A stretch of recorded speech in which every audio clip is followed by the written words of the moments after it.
In this video, we'll discuss about cardio for muscle building. Many bodybuilders flinch at the mention of the word cardio as they know that cardio burns fats. If the whole point of your tough exercise and diet regime is to gain muscle, why would you want to do something that burns fats? It just defeats the whole purpose, doesn't it? There is scientific evidence to back up this fact. A study was published in the Journal of Applied Physiology, which touched on this subject. The study included a group performing 10 weeks of intense training along with cardio. It was found that cardio burned more fat as compared to only weightlifting. The downside was that the cardio also reduced the strength gains. There are also other studies to prove that cardio does cut down the muscle gain when integrated with resistance training. Importance of cardio muscle building. So cardio becomes a controversial topic when trying to bulk up. The question remains, does cardio counter muscle gain? Well, it certainly can if you do it wrong. But it's not all that bad if you know how to do it properly. When you work out to gain muscle, think of cardio as conditioning. It's the means through which you can improve your heart health. A healthy heart means better blood flow to the muscles, which further means a sufficient supply of oxygen and nutrients to the musculature. But it's important that you do cardio without losing any muscle. According to Joe Holder, a Nike coach, you need to train both your aerobic and anaerobic systems if you want your cardio to complement your muscle building routine. Your anaerobic system provides energy for a short span of time, ranging from a few seconds to a minute. In this time, no oxygen is involved. The anaerobic phase is further divided into the alactic and lactic phase. Lactic acid is produced in the lactic phase while it's absent in the alactic phase. On the other hand, the aerobic system involves oxygen and provides energy for long-term use by breaking down essential nutrients to the body. Do's of cardio. If you plan on integrating cardio into your existing exercise routine, you need to do it properly and with extreme thought. First of all, you need to consider the number of days you'll be doing cardio for. Experts suggest that you should do cardio only for 2 days a week if you don't want to lose muscle. The maximum number of days could be 3, but if you exceed that, you'll end up losing muscle. Sprint exercises are the best kind of cardio that you can do to preserve your muscle mass. You may have seen professional runners being so buff despite running all the time. Well, it's because sprints work your anaerobic system, which means the energy comes from short spurts rather than burning off any major nutrient to the body. Also, sprints help improve recovery.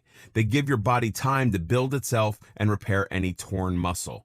It will also help you in the gym because sprinting exercises increase your work capacity and give you massive energy. Do 10 rounds of sprints on a treadmill at a speed of 10 miles per hour. Make each round 10 seconds and take a 10-second rest between each round. To skip the part where the treadmill is accelerating, it's good to jump on the treadmill when your desired speed has been achieved by it. Might seem very easy when you read it here, but this routine really pumps you up. Try to take shorter breaks. Limit your cardio to less than 20 minutes. It's been seen in different studies that cardio done longer than that actually burns muscle mass.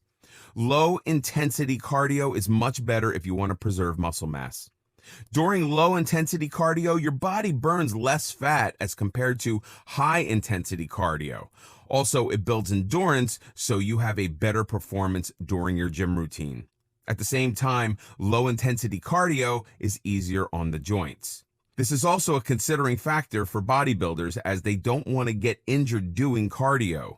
This can easily render them unfit for their actual muscle-building exercises.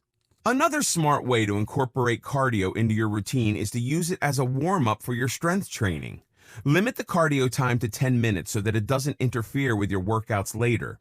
Performing a longer, low-intensity cardio session before intense training not only burns more fat, but also interferes with increasing gains. Don'ts of cardio. High-intensity cardio is good for a lot of things, but not necessarily for bulking up. In fact, it's one of the don'ts when you want to build or maintain muscle mass. It's been seen in studies that high-intensity cardio is better at burning fat than low-intensity. It gives your body the ability to burn fat even after the workout is done. Also, it increases the aerobic capacity of the body. This means the body goes in an aerobic phase where it burns nutrients for energy in the presence of oxygen. The same also increases oxygen consumption after workouts, which only adds to the aerobic capacity. High-intensity cardio is suitable for utilizing muscle mass, which is something you need to avoid when you're strength training. Another don't of cardio is long sessions. Don't do cardio for too long. Even when you do low-intensity cardio, make sure the sessions are not longer than 20 minutes. Also, don't do longer cardio sessions right before resistance training. It'll only leave you exhausted and in bad shape for training. When you want to bulk up, there's definitely no need to do cardio every day. As mentioned earlier, you can do cardio on 2 or 3 days. If you do high intensity cardio, mix it up and maybe do low intensity for 2 days and high intensity for 1. And most importantly, don't make your cardio exercises a chore that you get sick of. Enjoy your cardio and make it a fun routine for yourself. Sprints or cycling or even swimming can be a boring task for some people if they're not made for it. For some people, bodybuilding and weightlifting is the only fun thing. But you have to make your cardio fun so that you are tempted to do it. Cardio is supposed to condition your heart, so make your routine full of variety. Don't stick to one pattern. Change your cardio pattern just like you change your intense workout routine.